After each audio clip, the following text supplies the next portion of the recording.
ప్రియులారా, ఈరోజు మరలా తిరిగి మనం దేవుని సన్నిధిలో వాక్య ధ్యానం చేయటానికి ప్రభు మనకిచ్చిన ఈ సమయాన్ని బట్టి దేవుణ్ణి స్తుతిస్తున్నా. పరిశుద్ధ గ్రంథమైన బైబిల్లో నుంచి సమూయేలు రాసిన 2వ గ్రంథం 1వ అధ్యాయము 11వ వచనాన్ని ఒకసారి చదువుదాం. నేను చదువుతాను మొదటి వచనం, తర్వాత నుంచి మీరు చదవండి. దావీదు ఆ వార్త విని తన వస్త్రములు చింపుకొని అతని యొద్దనున్న వారందరూ అలాగు చేసి సౌలును యోనాతానును యెహోవా జనులను ఇశ్రాయేలు ఇంటివారును యుద్ధములో కూలిరని వారిని గూర్చి దుఃఖపడుచు ఏడ్చుచు సాయంత్రము వరకు ఉపవాసం ఉండిరి. ప్రభునందు ప్రియ దేవుని పిల్లలారా, ఈ భాగం చాలా ప్రాముఖ్యమైనది. అమాలేకీయులను దావీదు హతము చేశాడు. మీరు 1వ అధ్యాయం 1వ వచనంలో ఆయన సిగ్లగులో 2 రోజులు ఉన్న తర్వాత 3వ రోజు ఒక వ్యక్తి తమ వస్త్రాలు చింపుకొని తలపైన బుగ్గి పోసుకొని దావీదు దగ్గరకు వచ్చాడు. ఎక్కడి నుండి వచ్చాడంటే సౌలు దండులో నుంచి వచ్చాడు. విషయం ఏం చెప్పాడంటే దావీదు గారితో, అయ్యా, ఫిలిస్తీన్లకు ఇశ్రాయేలీలకు యుద్ధం జరుగుతున్నప్పుడు ఆ యుద్ధంలో సౌలు చనిపోయాడు, యోనాతాను చనిపోయాడు, ఇశ్రాయేలు ప్రజలు చనిపోయారు, సైన్యం చనిపోయింది, కొందరు పారిపోయారు, భయంకరమైన పరిస్థితులు అని చెప్పాడు. ఆయనలు చనిపోయారని నీకు ఎలా తెలుసు అంటే, నేను అకస్మాత్తుగా గిల్బోవా పర్వతమునకు వెళ్ళాను. అక్కడ సౌలు ఈటి మీద ఆనుకొని ఉన్నాడు. అతడు రథములను రౌతులను తన వెనువెంట తగులుచూ ఉన్నాయి. అతడు నన్ను చూసి వెనుదిరిగి నన్ను కనుగొని పిలిచాడు. నేను చిత్తము నా ఏలినవాడా అన్నాను. అప్పుడు నువ్వెవరు అని అడిగితే నేను అమాలేకీయుడిని అన్నాను. అతడు నా ప్రాణం ఇంకా నాలోనే ఉన్నది గాని తల త్రిప్పు చేత నేను బహుబాధపడుచున్నాను. నీవు నా దగ్గర నిలబడి నన్ను చంపమని సెలవీయగా ఇక తిరిగి ఇతడు బ్రతికే పరిస్థితులు కనపడలేదని నేను ఆయన్ని చంపానయ్యా. ఇదిగో ఆయన కిరీటము, తల మీద ఉన్న కిరీటము, హస్త కంకణము తీసుకొని నా ఏలినవాడైన నీ యొద్దకు నేను వచ్చాను అని అన్నాడు. ప్రభునందు ప్రియ దేవుని పిల్లలారా, ఇక్కడ మనం కొన్ని విషయాలు గమనించాలి. దావీదు 1వ వచనంలో అమాలేకులను హతము చేసి తిరిగి వచ్చును అని ఉంది. అమాలేకులు అంటే శరీర సంబంధులు. ఈ శరీర సంబంధులను దావీదు హతమార్చాడు. మనం కూడా మన శరీరానికి సంబంధించినటువంటి శరీర కార్యాలను మనం హతమార్చాలి, చంపాలి. ఒక మాట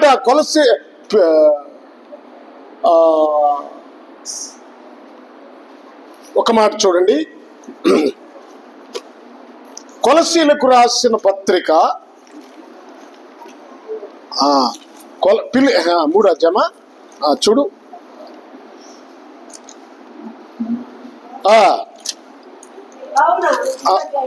కాదమ్మా, కొలసీలకు రాసిన పత్రికేనా? ఎస్, 3వ అధ్యాయం 5వ వచనం. కరెక్ట్.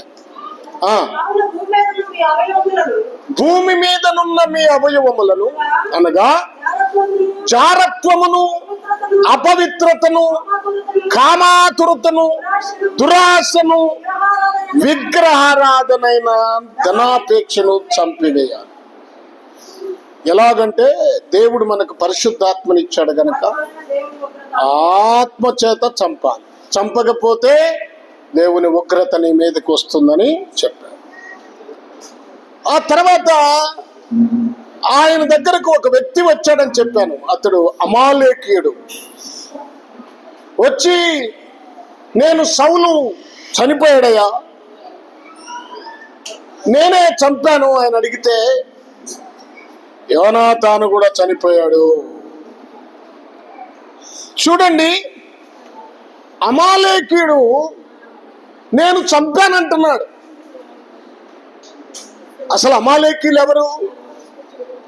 ఒకసారి సౌలుకి దేవుడు చెప్పాడు, నువ్వు అమాలేకీయుల మీదకు వెళ్ళి వారందరినీ హతమార్చమన్నాడు, వారందరినీ చంపేయమన్నాడు. సమూయేలు రాసిన మొదటి గ్రంథం 15వ అధ్యాయం చూద్దామా? చూడండి, కొంచెం జాగ్రత్తగా వినండి. ఒకానొక దినమున సమూయేలు సౌలును పిలిచి, యెహోవా ఇశ్రాయేలీయులకు తన జనుల మీద నిన్ను రాజుగా అభిషేకించుటకై నన్ను పంపెను. యెహోవా మాట వినుము. సైన్యములకు అధిపతికి యెహోవా సెలవిచ్చున్నదేమనగా, అమాలేకీయులు ఇశ్రాయేలీయులకు చేసినది నాకు జ్ఞాపకమే. వారు ఐగుప్తు నుండి రాగానే అమాలేకీయులు వారికి విరోధులై మార్గమందు వారి మీదకి వచ్చారు కదరా. కాబట్టి నీవు పోయి కనికరింపకుండా అమాలేకీయులను హతము చేయి. పురుషులనేమి స్త్రీలనేమి అందరినీ, వారు బాలురైనా పసిపిల్లలైనా, వారి ఎద్దులనైతే, గొర్రెలనేమి, స్త్రీలనేమి, ఒంటెలనేమి, గార్ధబాలనేమి అన్నిటిని ఏమీ మిగలకుండా హతం చేయి. అమాలేకీయులను పూర్తిగా నిర్మూలన చేయమన్నాడు, పూర్తిగా చంపేయమన్నాడు. కానీ సౌలు ఆ పని చేయలేదు. అక్కడ బలమైనవి వారి ఆస్తి మీద సౌలు ఆశపడి కొన్నిటిని, వారి ఎద్దులను, వారి గొర్రెలను, వారికి కలిగినటువంటి వాటన్నిటినీ తెచ్చి తను రాజనగరంలో ఉంచుకున్నాడు.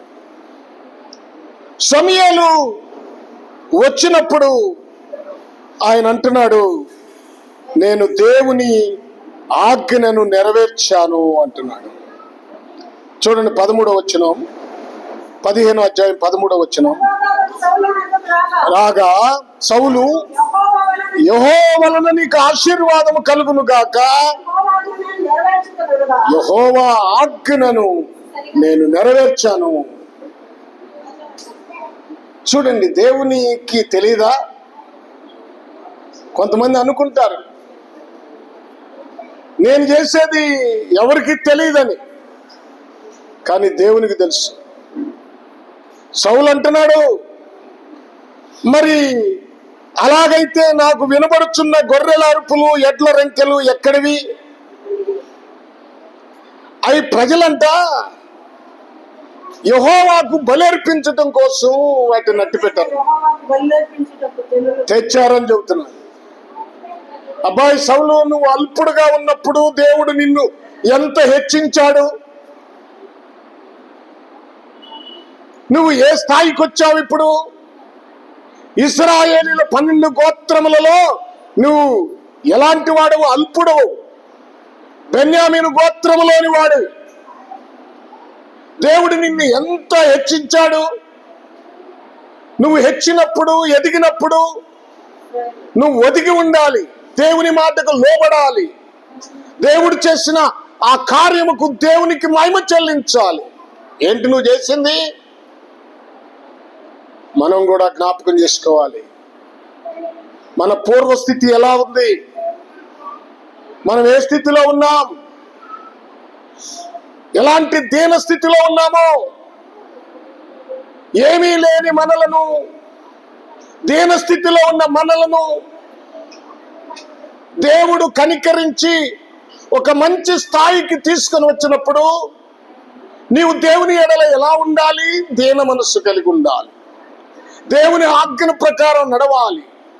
దేవుని ఉద్దేశాలను జరిగించాలి. నీవు దేవునిలో ఒదిగిపోవాలి. సౌలా పనిచేయలేదు, అమాలేకీయులను వదిలేశాడు. ఇప్పుడు ఆ అమాలేకీయుడే చంపాడో చంపలేదో తర్వాత ఆలోచిద్దాం. వాడు వచ్చి అంటున్నాడు నేనే చంపానని. ప్రభునందు ప్రియులారా, మనము కూడా మన జీవితంలో శరీర కార్యాలన్నీ చంపాలి. చంపకపోతే నువ్వు దేన్నైతే వదిలేసావో ఆ పాపమే, నువ్వు దేన్నైతే పట్టుకొని ఉన్నావో ఆ పాపమే ఒకసారి నిన్ను చంపేస్తుంది. నిన్ను నాశనం చేసేది ఏమిటంటే నీవు చంపకుండా మిగిల్చిన పాపమే. కనుక శరీర క్రియలు, పాపము చంపేయాలి. దావీదేమో అమాలేకీయులను చంపాడు, సౌలేమో వదిలేశాడు. వాళ్ళ ఆస్తి మీద ఆతృతపడి పరిగెత్తి దాన్ని తెచ్చుకున్నాడు. ఇప్పుడు దేనినైతే అమాలేకీయులను వదిలేశాడు అదే ఆ అమాలేకీయులను చంపనందువలన ఆ అమాలేకీయుడే ఇప్పుడు సౌలును చంపుతున్నాడు. ప్రభునందు ప్రియ దేవుని పిల్లలారా, జ్ఞాపకం చేసుకుందాం. ఇప్పుడు అడుగుతున్నాడు, ప్రభునందు ప్రియ దేవుని పిల్లలారా, మన జీవితంలో మనం జ్ఞాపకం చేసుకోవాల్సిన కొన్ని విషయాలు ఉన్నాయి. ఇక్కడ మనం చూద్దాం. ఇశ్రాయేలీలలో వారు చనిపోయారు. కారణం ఏంటి? యుద్ధములో ఒరిగిపోయారు. ఇశ్రాయేలు సైన్యము చూడండి, ఇక్కడ దావీదు ఎందుకు దుఃఖపడ్డాడు, ఎందుకు ఉపవాసం ఉంటున్నాడు, ఎందుకు బట్టలు చించుకున్నాడు మనం ఆలోచిస్తే, అక్కడ ఇశ్రాయేలీలు ఇంటి వారును యుద్ధములో కూలిపోయారు. సౌలు, యోనాతాను చనిపోయారు. దేవుని విషయంలో మనం ఒకసారి ఆలోచించాలి. ఎందుకు దేవుడు వదిలిపెట్టాడు వాళ్ళని? ఇశ్రాయేలీలు దేవుని బిడ్డలు కదా, వారు పారిపోవటం ఏంటి, వారు చనిపోవటం ఏంటి విచారంగా లేదు. అయితే బైబిల్లో మనం చూసినప్పుడు దినవృత్తాంతాల 2వ గ్రంథం 25:8, సరే చదవటం చాలా టైం అవుతుంది. నిలబెట్టేవాడు పడగొట్టేవాడు దేవుడే. ఎవరిని నిలబెడతారంటే దేవుని చిత్తానుసారంగా ఉండేవారిని నిలబెడతాడు, దేవుని చిత్తము జరిగించిన వారిని పడగొడతాడు. మనము దేవుని చిత్తాన్ని జరిగించే వారంగా ఉండాలి, విజయవంతమైన జీవితం ఉండాలి. దేవుని యందు విశ్వాసము లేని వారు, దేవుని మీద ఆధారపడిన వారు పడిపోయారు. ఇంతకుముందు రాజులు దేవుని దగ్గర విచారణ చేసి శత్రువులు వారి మీదకి వచ్చేటప్పుడు, ప్రభువా మేమేమీ చేయలేము, దోసదు కనుక నీవే మాకు దిక్కు, యుద్ధము చేయవాడు అని చెప్పి వారు ప్రార్థన చేశారు. వారు ప్రార్థన చేసినప్పుడు దేవుడు వారి మొర్ర విని వారికి విజయం ఇచ్చాడు. ఇప్పుడు సౌలు సైన్యము గాని ఈ ఫిలిస్తీన్లతో యుద్ధం చేసేటప్పుడు దేవుణ్ణి అడగలేదు, ప్రార్థన చేయలేదు. చూడండి, మనకు ఎదురయ్యే ప్రతి సమస్యను మనం జయించాలి అంటే, విజయవంతంగా మనం ముందుకు వెళ్ళాలంటే మనం దేవుని సన్నిధిలో ప్రార్థన చేయాలి. రోమాపత్రిక 8వ అధ్యాయం 37వ వచనం ఒకసారి చూడండి. రోమాపత్రిక 8వ అధ్యాయము 37వ వచనాన్ని ఒకసారి చదువుదామా? చూడండి.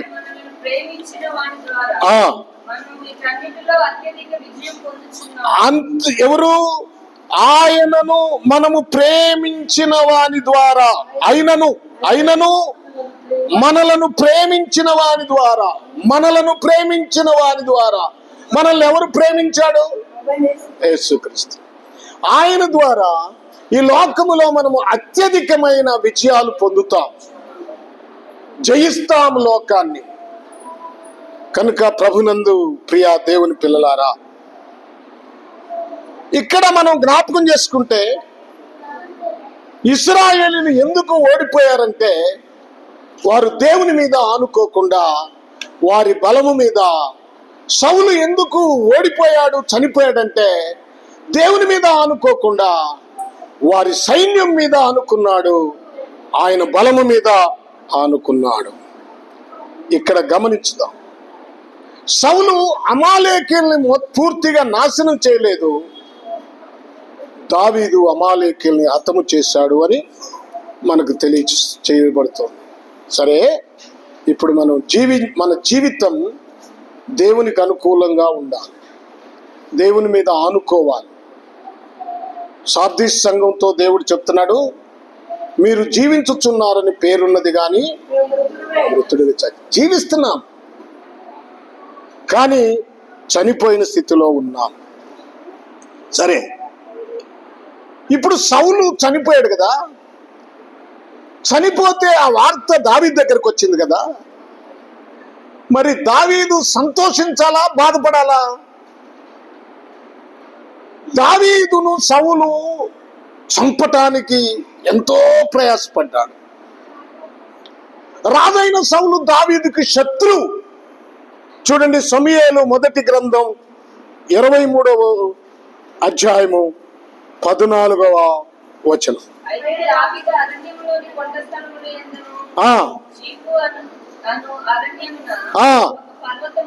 ఒక పర్వతమందును నివాసము చేయుచు ఉన్నాడు. సౌలు దావీదును అనుదినము వెతుకుతున్నాడు. ఎందుకు? చంపటానికి.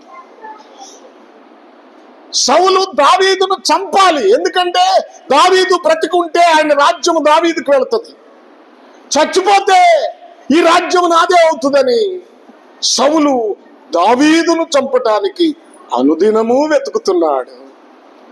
కానీ దేవుడు సౌలు చేతిలో నుంచి తప్పించాడు. ఇప్పుడు శత్రువు ఎవరు? సౌలు. కానీ శత్రువు చనిపోతే దావీదు ఏం చేశాడు? చూడండి, దావీదు ఆ వార్త విని తన వస్త్రములు చింపుకొని దుఃఖపడుతున్నాడు. సంతోషించాలి కదా, ఇక నాకు అడ్డు లేకుండా పోయిందని. కానీ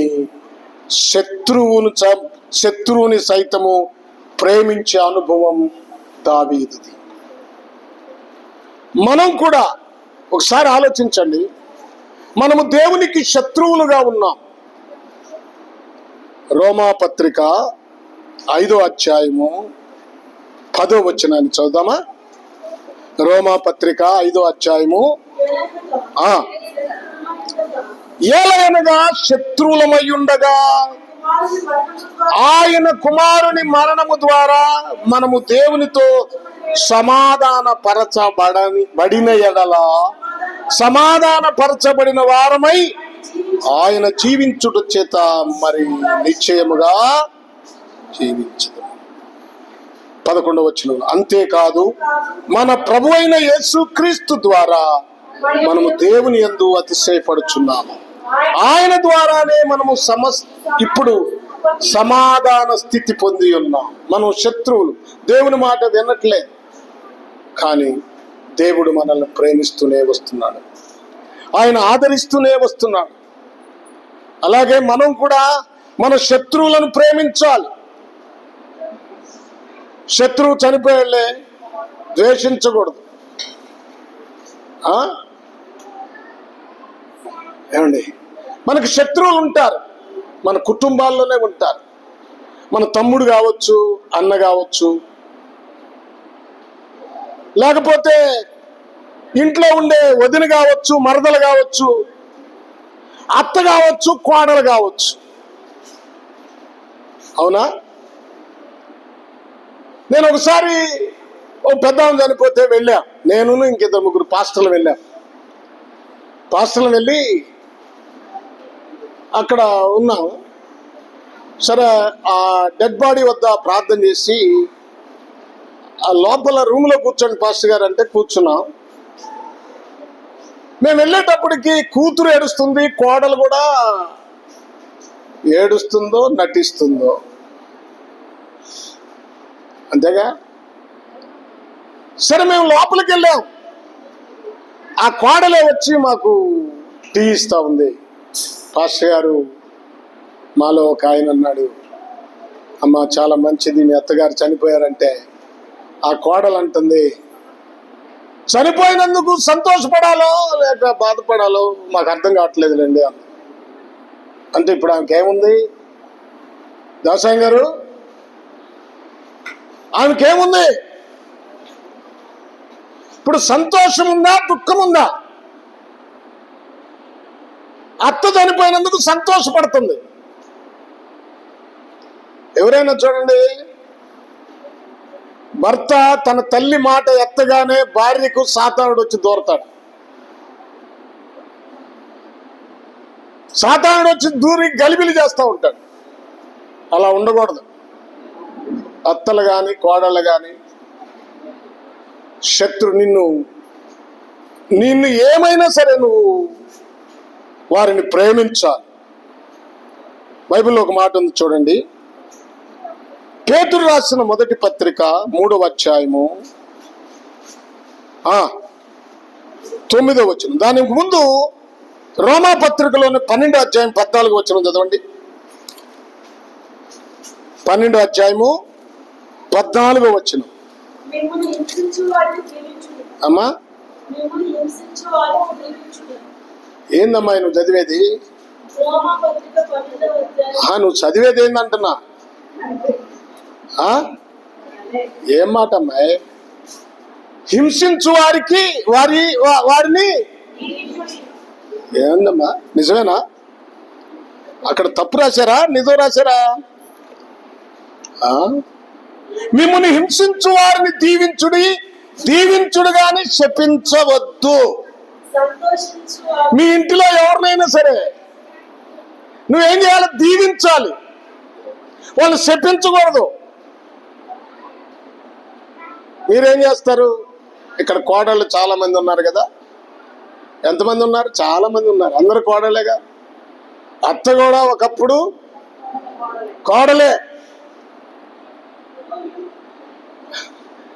ఈ కోడలు ఆగడాలు భరించలేక అత్త అంటుందంట, అమ్మో ఆగు, నువ్వు కూడా అర్థమవుతావులే, అప్పుడు నీకు అర్థమవుతులే. మనము దీవించాలి, శపించకూడదు. పేతురు రాసిన మొదటి పత్రిక 3వ అధ్యాయం 9వ వచనంలో ఏముంది? మీరెందుకు పిలువబడ్డారు? దేవుడు మనల్ని ఎందుకు రక్షించాడు? ఆశీర్వాదమునకు వారసులు అవ్వటానికి. మనం దేని కోసం పిలువబడ్డాం? ఆశీర్వాదం అంటే ఏమనుకుంటున్నారు? ఇక్కడ డబ్బు, ఐశ్వర్యం ఏవో అనుకుంటారు. అది కాదు. మనం పరలోక ఆశీర్వాదం కోసం పిలువబడ్డాం. అక్కడ బంగారు వీధులున్నాయి, వజ్ర వైడూర్యాలతో నిర్మాణం చేసిన గృహాలున్నాయి. వాటిని అనుభవించటానికి మనం పిలువబడ్డాం. మీరు ఆశీర్వాదమునకు వారసులు. అందుకే దేవుడు మనలను రక్షించాడు. కనుక పిలువబడ్డాము గనుక ఏం చేయాలా? కీడుకు ప్రతి కీడైనను, దూషణకు ప్రతి దూషణైనను చేయమాకండి. ఎవరైనా నీ కీడు చేస్తుంటే ఆ కీడును గుర్తుపెట్టుకోమాకండి.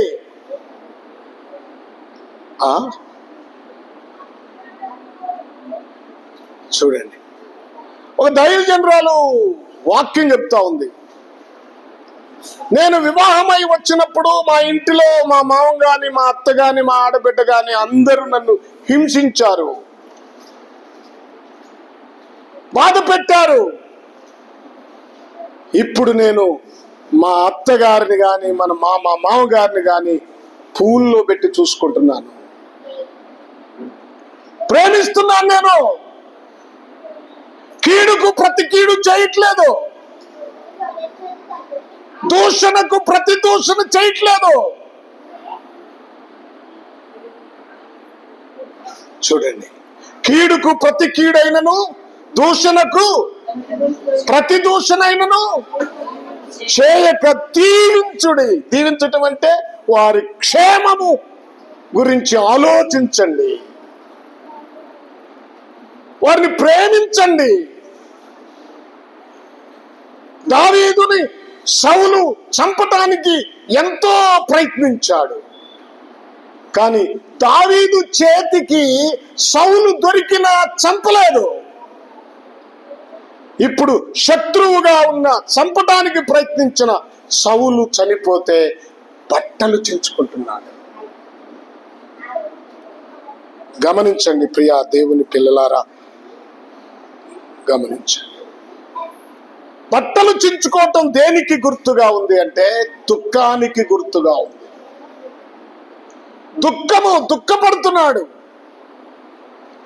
యాకోబు కుమారులు 12 మందిలో 12 మంది యేసోబుని గుంటలో పడేశారు. అంతలోనే తన అన్న అయినటువంటి రూబేను, పెద్దవాడు రూబేనే కదా, రూబేను మంద కోసం దూరంగా వెళ్ళవలసి వచ్చింది. రూబేను తిరిగి వచ్చేటప్పటికి గుంటలో యేసోబు లేడు. ఈ లోపల మిగిలిన వాళ్ళు అమ్మేశారు మిద్యానీయులకి. ఏమైందంటే చెప్పట్లేదు. ఇప్పుడు రూబేను వచ్చి గుంటలో లేనటువంటి యేసోబును లేకపోవటం చూసి ఆయన బట్టలు చించుకొని దుఃఖపడుతున్నాడు. అయ్యో, నేను ఇంటికి పెద్ద కుమారుణ్ణి, నా తమ్ముల బాధ్యత నా మీద ఉంది, నా తండ్రి బాధ్యత నా మీద ఉంది. ఇప్పుడు నా తమ్ముడిని పోగొట్టుకున్నాను, ఇప్పుడు నేను నా తండ్రికి ఏం చెప్పాలి అని దుఃఖపడుతున్నాడు.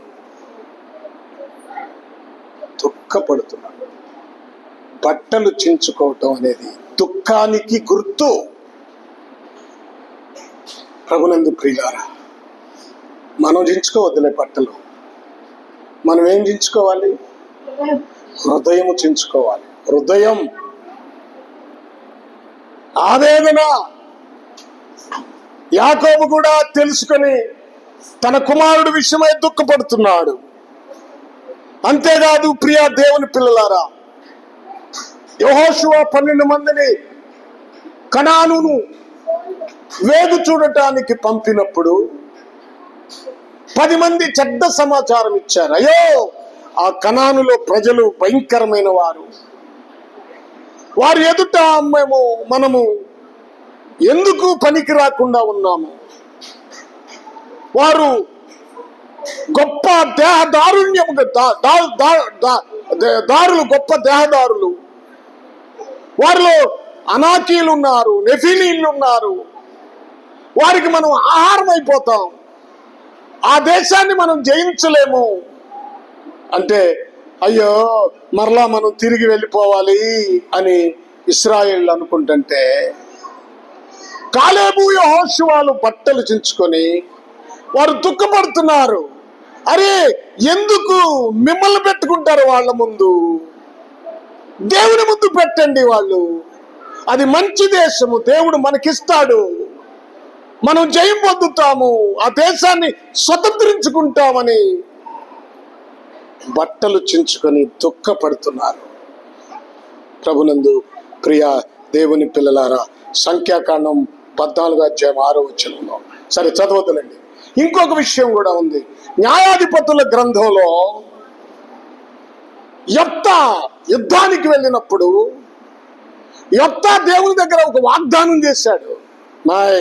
ఏనండి, నేను ఈ యుద్ధంలో గెలిచి తిరిగి వెళ్ళినప్పుడు నాకు ముందుగా ఏదైతే ఎదురొస్తారో, ఎవరైతే ఏదైతే వస్తుందో దానిని మీకు సమర్పిస్తాను, దహన బలిగా అర్పిస్తాను.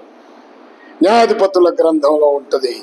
న్యాయాధిపతుల గ్రంథం 11:35 చూస్తే, అప్పుడు మొట్టమొదట పరిగెత్తుకుంటా తన తండ్రి విజయం పొంది వస్తున్నాడని ఆయనకున్న ఒక్క కూతురు, ఒకే కూతురు ఆయనకెదురుగా వెళ్ళింది. ఆమెను చూసి బట్టలు చింపుకొని, అయ్యో నా కుమారి, నువ్వు నన్ను బహుగా కుంగదీశావు, అమ్మా నీవు తల్లడింపజేస్తున్నావు. కానీ ఆ కుమార్తెను ఎంత భక్తిగా పెంచాడో ఏమో గాని, తండ్రి నువ్వు యెహోవాకు మొక్కుకున్నట్టుగా నన్ను చెయ్యి. నువ్వెవరివి నన్ను మొక్కోటానికి, నన్ను చంపటానికి, లేక నన్ను సమర్పించటానికి? నువ్వెవరివి అని ఆ కుమార్తె అడగలేదు. తండ్రి దేవునికిచ్చిన వాగ్దానాన్ని నెరవేర్చటానికి ఆ యవనస్తురాలు తల వంచుతుంది. ఇక్కడ యవనస్తులు చాలా మంది ఉన్నారు.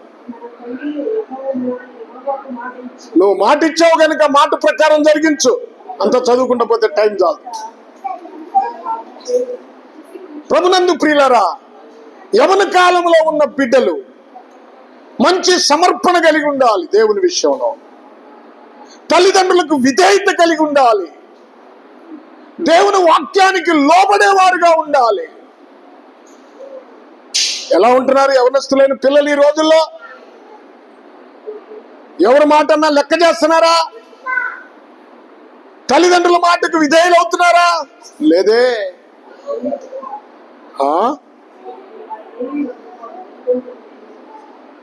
ప్రభునందు ప్రియులారా, ఇప్పుడు యెఫ్తా బట్టలు చించుకొని, మరొక మాట చూద్దాం బైబిల్లో.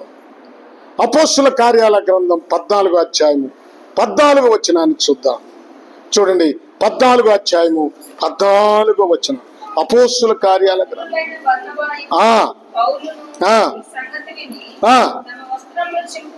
లుస్త్రలో ఉన్నప్పుడు జరిగిన సంగతినిది. వారు తమ వస్త్రములు చింపుకొని, ఏం జరిగింది ఇక్కడ? పౌలు బర్నబాలు ఆ లుస్త్రలో సేవ చేశారు.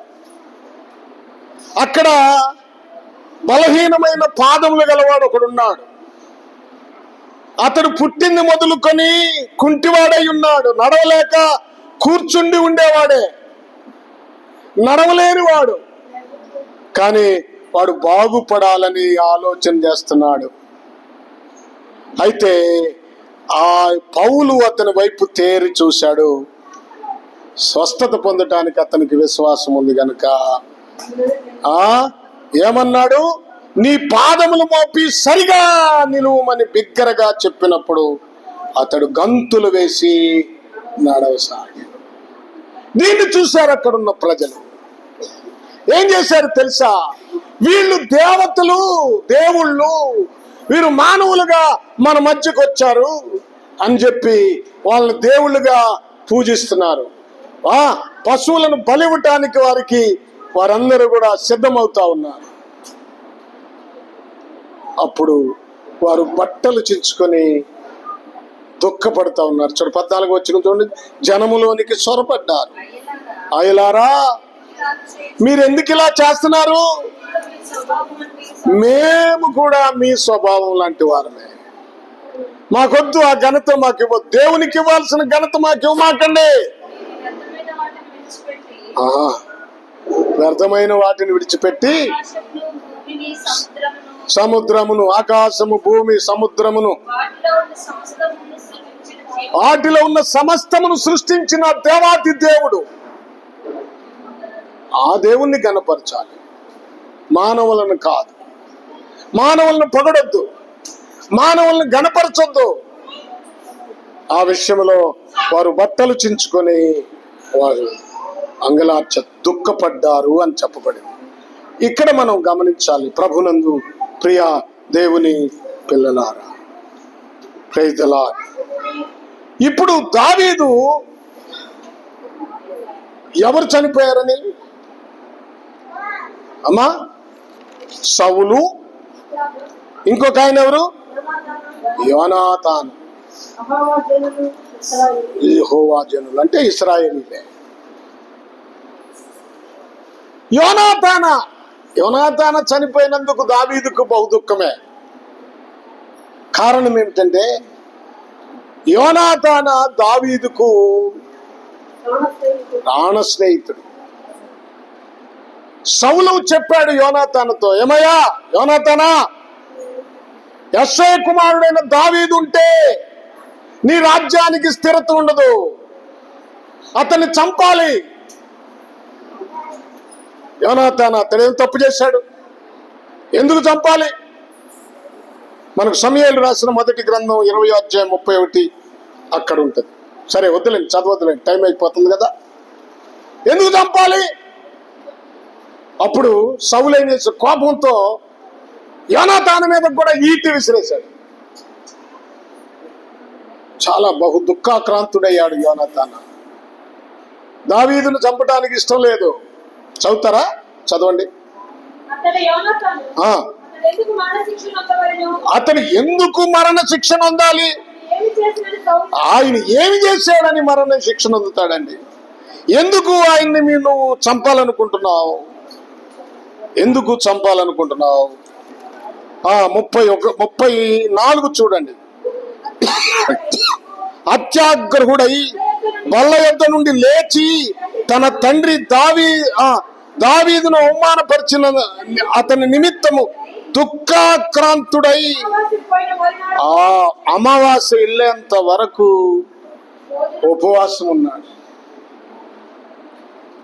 నా స్నేహితుడిని మరణం నుంచి, నా తండ్రి నుంచి తప్పించమని ఉపవాసం ఉన్నాడు. దావీదంటే యోనాతానుకు అంత ప్రేమ. మరొక వచనం కూడా చూడండి, 18వ అధ్యాయము మొదటి వచనాన్ని చూస్తే, దావీదు సౌలుతో మాట్లాడి చాలించినప్పుడు యోనాతాను హృదయము దావీదు హృదయముతో కలిసిపోయాను. వీళ్ళ హృదయాలు కలిసిపోయినాయి. దావీదంటే యోనాతాను చాలా ప్రేమించేవాడు. ఆ తర్వాత చదివితే, యోనాతాను దావీదును తనకు ప్రాణ స్నేహితునిగా భావించుకొని అతన్ని ప్రేమించెను. ఆ దినమున అతడు తండ్రి ఇంటికి తిరిగి అతన్ని వెళ్ళనీయక సౌలు అతన్ని చేర్చుకొని. సరే, ఇక్కడ మనం చూస్తే దావీదు ఎలాంటి వాడంట? దావీదు సౌలు తన్ను పంపిన చోటకల్లా పోయి సుబుద్ధి కలిగి పని చేసుకుని వచ్చెను గనుక సౌలు యొక్క యోధుల మీద అతన్ని నియమించెను. జనులందరి దృష్టికిని, సౌలు సేవకుల దృష్టికిని దావీదు అనుకూలుడై అందుకు యోనాతాను దావీదును ప్రేమించాడు. ఇప్పుడు తన ప్రాణ స్నేహితుడు చనిపోయినందుకు దుఃఖపడుతున్నాడు, వేదన చెందుతున్నాడు, బట్టలు చింపుకున్నాడు, ఏడుస్తా ఉన్నాడు, ఉపవాసం ఉన్నాడు. ప్రభునందు ప్రియులారా, గమనించండి. ఇక్కడ మరొక మాట మీకు చెప్పాలి. ఈ అమాలేకీయుడు ఎక్కడున్నాడు? 13వ వచనం చదవండి. మొదటి అధ్యాయం, సమూయేలు 2వ గ్రంథం 1వ అధ్యాయము 13వ వచనంలో, దావీదు అంటున్నాడు, చదవరా అక్కడ చదవండి. నేను ఇశ్రాయేలీయుల దేశములో నివసించు. ఇతడు ఎలాంటి వాడు? కుయుక్తిపరుడు. చూడండి, రాజును చంపాడో లేదో ఆ ముందు సమూయేలు మొదటి గ్రంథములో ఆయుధాలు మోసేవాడు చూసినప్పటికే ఆయన చనిపోయాడు, సౌలు. సరే, ఇతడు నేను చంపానంటున్నాడు, నన్ను అడిగాడు, నేను చంపానంటున్నాడు. సరే, దాన్ని తర్వాత ఆలోచన చేద్దాం. మీకు కొన్ని విషయాలు చెప్తాను. ఇక్కడ మనం చూసినప్పుడు ఇతడు ఎక్కడున్నాడు? ఇశ్రాయేలీయుల దేశంలోనే ఉన్నాడు. ఇతడు ఎక్కడున్నాడు? ఇశ్రాయేలు సైన్యములోనే ఉన్నాడు. ఈ అమాలేకీయుడు చూడండి, ఈ అబద్ధికుడు లేక మోసగాడు. ఇతడు ఆలోచించింది ఏంటంటే, భౌతికంగా ఈ కిరీటాన్ని తీసుకెళ్ళి, ఈ కంకణాన్ని తీసుకెళ్తే దావీదు నాకు గొప్ప బహుమానం ఇస్తాడు. దావీదుకి శత్రువు కదా సౌలు. సౌలు చచ్చిపోయాడంటే చాలా సంతోషిస్తాడు దావీదు అనుకున్నాడు, తన మనసులో అనుకున్నాడు. అందుకే ఒక కథ అల్లాడో నిజమో అది పూర్తిగా తెలియదు. కానీ చూడండి, ఈనాడు సంఘాల్లో కూడా ఇలాంటి వాళ్ళు ఉన్నారు. అమాలేకీయులు లాంటి వారు విశ్వాసులు కాకుండా విశ్వాసుల మధ్యలో ఉంటున్నారు. భక్తి లేకుండా విశ్వాసుల మధ్యలో ఉంటున్నారు. కొంతమంది బాప్తిసం పొంది ఉండొచ్చు, బల్లలో పాలు పంపులు పొందుతూ ఉండవచ్చు, ప్రతి ఆదివారం సంఘానికి వస్తూ ఉండవచ్చు. కానీ వాళ్ళలో సంపూర్ణత ఉందా? మార్పు కలిగిన వారు ఉన్నారా? సంఘములోనే ఉంటారు, భక్తి పరుల్లాగానే కనపడతారు, వారి అంతరంగం మాత్రం మారదు. వారిలో ద్వేషం పోదు, పగ పోదు, పాప సంబంధమైన ఆలోచనలు పోవు, వ్యతిరేక భావాలు పోవు. ప్రార్థన బాగానే చేస్తారు, గుంపులోనే ఉంటారు, బ్రతుకును మాత్రం మార్చుకోరు.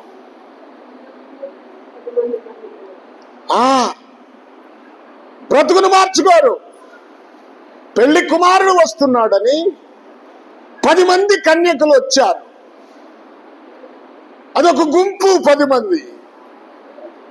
పెళ్లి కుమారుడు రావటం ఆలస్యమయ్యేటప్పటికి వారు కునికి నిద్రించారు. అర్ధరాత్రి కేక వినపడుతుంది, అయ్యా పెళ్లి కుమారుడు వస్తున్నాడు అని. 10 మంది ఉలిక్కిపడి లేచారు. కానీ 5 దివిటీలు వెలుగుతున్నాయి, 5 దివిటీలు ఆరిపోయాయి. అంటే 5 సిద్ధపడి వచ్చారు, 5 సిద్ధపడలేదు. పెళ్లి కుమారుడు వచ్చాడు, ఈ 5 ఆయనతో కూడా లోపలికి వెళ్ళారు. తలుపు వేయబడింది. మిగిలిన వారు ఎంత కేక వేసినా ఈ 10 మంది ఒకే గుంపు,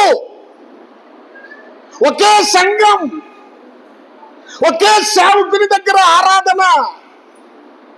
ఈ 10 మంది బాప్తిసం పొందారు. ఈ 10 మంది బల్లారాధనలో ఉన్నారు, 10 మంది ఉపవాస ప్రార్థనలో ఉన్నారు, విజ్ఞాపన ప్రార్థనలో ఉన్నారు. ఇప్పుడు అమ్మగారు గూగుల్ మీట్ పెడుతుందిగా ప్రతిరోజు, ఈ గూగుల్ మీట్ లో కూడా ఉన్నారు. అందులో కొందరు ఎలా ఉన్నారు?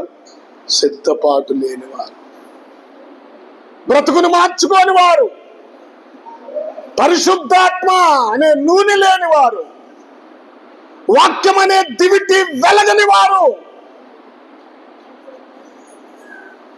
జీవితం అనే ఆ దివిటి లేని వారు కూడా ఆ గుంపులోనే ఉన్నారు, ఈ గుంపుల్లోనే ఉంటున్నారు, సంఘములోనే ఉంటున్నారు. వారు కూడా విశ్వాసుల వలె, భక్తి కలిగిన వారి వలె నటిస్తున్నారు. ఏమండి, యేసుక్రీస్తు దగ్గర 12 మంది శిష్యులు ఉన్నారు కదా, ఆ శిష్యుల్లో ఒకడున్నాడు యూదా ఇస్కరియోతు. క్రీస్తుతోనే నడుస్తున్నాడు, క్రీస్తుతోనే తింటున్నాడు, శిష్యుల్లాగానే వారు ఎక్కడుంటే అక్కడ ఉంటున్నాడు. కానీ యేసును అప్పగించేశాడు. యూదా ఇస్కరియోతు కూడా శిష్యుడే, ప్రభుతోనే నడిచాడు. కానీ అతని హృదయం మాత్రం మారలేదు, అతని జీవితం మారలేదు. ప్రభునందు ప్రియ దేవుని పిల్లలారా, జ్ఞాపకం చేసుకుందాం. విందుశాలలో విందు జరుగుతూ ఉంటే అందరు వరుసనే కూర్చొని భోజనం చేస్తా ఉన్నారు. ఆ విందు యజమానుడు వస్తా ఉన్నాడు. వస్తా ఉండగా ఒకడి దగ్గర ఆగిపోయాడు. ఆగిపోయి చూశాడు. కుమారుడా, పెండ్లి వస్త్రం ఏది నీకు? వాడు తలదించుకున్నాడు. తన సేవకులను పిలిచాడు. వీడిని కాళ్ళు చేతులు కట్టి చీకటి కొట్టులో పడేయమన్నాడు. చూడండి, ఆ గుంపులో ఉన్నాడు, పెండ్లి విందులో వచ్చి కూర్చున్నాడు, కానీ పెండ్లి వస్త్రము లేదు. ఈ గుంపులోనే ఉన్నారు, పెండ్లి వస్త్రము లేకుండా, ప్రేమ లేని, ప్రేమ కలిగిన వస్త్రము, విశ్వాసము కలిగిన వస్త్రము, యథార్థ జీవితము కలిగిన వస్త్రము, పరిశుద్ధతనే వస్త్రము,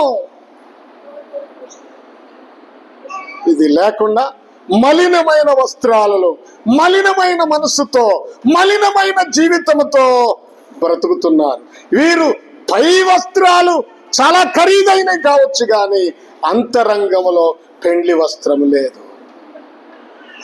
ఇప్పుడు అతడు పెండ్లి విందు నుండే చీకటి కొట్టులోనికి పంపబడ్డాడు. రేపు ప్రభు వస్తే సంఘములో నుండే నీకు సరైన వస్త్రము లేదు గనక, ప్రేమ, దీన, పరిశుద్ధత అనే వస్త్రాలు లేకుండా నువ్వు ఇంతకాలం దేవుని సంఘంలో సాగుతున్నావు గనుక, రక్షణ అనే వస్త్రము లేకుండా సాగుతున్నావు గనుక, రేపు సంఘములో నుండే నిన్ను తీసుకెళ్లి అగ్నిగుండంలో పడేస్తాడు. ప్రభునందు ప్రియ దేవుని పిల్లలారా, జ్ఞాపకం చేసుకుందాం. దేవుడు నీకు ఒక సంఘం ఇచ్చాడు. ఈ సంఘము సత్య సంఘం. గుంపు కొద్దిది కావచ్చు, మీకు అందించే వాక్యము శ్రేష్టమైన వాక్యం,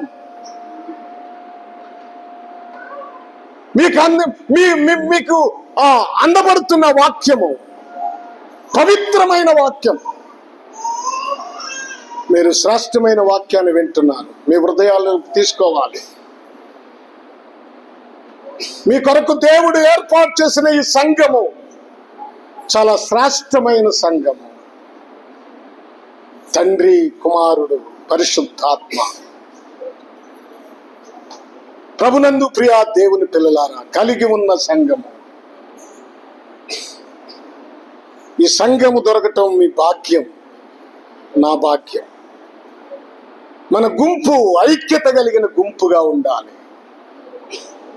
విభేదాలు కలిగిన గుంపుగా ఉండకూడదు. ధనవంతులు, పేదవాళ్ళు, తక్కువవారు, పెద్దవారు, ఆ కులము వారు, ఈ కులము వారు, ఇలాంటి విభేదాలు ఉండకూడదు. ఐక్యతగా ఉండాలి. ప్రభు వచ్చినప్పుడు ఐక్యతగా ప్రభువుని ఎదుర్కోవాలి. నీ కులం నిన్ను పరలోకానికి తీసుకెళ్ళదు, నీ ధనం నిన్ను పరలోకానికి తీసుకెళ్ళదు. నీ వెండియే గాని, నీ బంగారమే గాని ఏమవుతుంది? అవి పాడైపోతాయి, అవి తుప్పుపడిపోతాయి, నీ మీద రేపు నేరస్థాపన చేస్తాయి. అవి కాదు ముఖ్యం, బంగారము కన్నా విలువైన వాక్యం ముఖ్యం. ఈ అమాలేకీయుడు ఇశ్రాయేలులోనే ఉండి చెడిపోయాడు. అలాంటి వారు ఎవరైనా ఉంటే ఈరోజు ఈ మధ్యాహ్న కాల సమయం బాగుపడాలి, బ్రతుకును మార్చుకోవాలి, మీ లోపాల విషయమై పశ్చాత్తాపడాలి, దేవుని కొరకు నిన్ను నీవు సమర్పించుకోవాలి. ప్రభునందు ప్రియ దేవుని పిల్లలారా, రావటం పోవటం ముఖ్యం కాదు. దేవుని దగ్గరకు వచ్చి వెళ్ళటం ముఖ్యం కాదు. ఇప్పుడు ఈ అమాలేకీయుని దావీదు ఏం చేశాడు చూడండి. చూడండి చివరి వచనాలకు వెళ్దాం. దావీదు అంటున్నాడు, అమాలేకీయుని నేను అమాలేకుడు ఒక కుమారుణ్ణి అంటే చెప్తే, అమాలేకీయుల్లో పుట్టిన వాడిని అని చెప్తే, అందుకు దావీదు భయపడక యెహోవా అభిషేకించిన వాడిని చంపుటకు నీవేళ అతని మీద చెయ్యెత్తితివి. దేవుడి అభిషేకము ఉన్న వారి మీదకి చెయ్యెత్తకూడదు. దావీదుకి సౌలు దొరకలేదా? ఆయన వస్త్రాన్ని కోయటానికే బాధపడ్డాడు దావీదు. ఎందుకు సౌలుని దావీదు చంపలేదంటే, సౌలు మీద దేవుని అభిషేకం ఉంది. అభిషేకం ఉంది. ఆ అభిషేకానికి భయపడాలి. దైవ సేవకుల మీద దేవుని అభిషేకం ఉంటుంది. అందుకనే దైవ సేవకులు ఎవరినైనా సరే, చిన్నోళ్ళు కానీ పెద్దోళ్ళు కానీ, వాళ్ళ తృణీకరించి మాట్లాడకూడదు. భయపడాలి. ఇప్పుడు దావీదు ఏం చేస్తున్నా అంటే, నీ నోటి మాటయే నీ మీద సాక్ష్యము గనుక నీ ప్రాణముకు నీవే ఉత్తరవాది అని చెప్పి తర్వాత ఒకరిని పిలిచి, నువ్వు పోయి వాణ్ణి చంపమనగా అతడు వాణ్ణి కొట్టి చంపాను. ఫినిష్ అయిపోయాడు. ప్రభునందు ప్రియులారా, మనలో కూడా అమాలేకుల మనస్తత్వం చంపబడాలి. శరీర కార్యాలు చంపబడాలి. ఏ ఒక్క కార్యము నీ జీవితంలో మిగిలిన్నా అదే నిన్ను చంపుతుంది. జాగ్రత్త. ప్రత్యేకించబడాలి. మీరు ప్రత్యేకించబడాలి. దేవుడు ఈ మధ్యాహ్న కాల సమయం మనతో మాట్లాడుతున్నాడు. దావీదు విషయంలో చూడండి, దావీదు ఎంత నమ్మకస్తుడో, ఎంత యథార్థంగా ఉన్నాడో. సౌలు అంత దుష్టుడైన సౌలు విషయమై దావీదు దుఃఖపడ్డాడు. అమాలేకుడిని చంపేశాడు. నీవు కూడా నీ శరీర కార్యాలను చంపి పరిశుద్ధ దేవుడు రావటానికి నీవు సిద్ధపడి ఉండాలి. ఆయనతో కూడా నువ్వు పరలోకానికి ఎత్తబడాలంటే శరీర సంబంధమైన పాపాలన్నిటినీ సమూలంగా చంపాలి. ఆ పాపం నీకు ఇప్పుడు లాభకరంగా ఉండొచ్చు, అది రేపు నేను నాశనం చేస్తుంది. జాగ్రత్త. జీవితాన్ని దిద్దుకోండి. ప్రభు కోసం నిరీక్షణ కలిగి ఉండండి. ప్రభు ఈ మాటలు మనందరి కొరకు ఆశీర్వదించునుగాక. ఆమె ప్రార్థన చేసుకుందాం. తల వంచండి.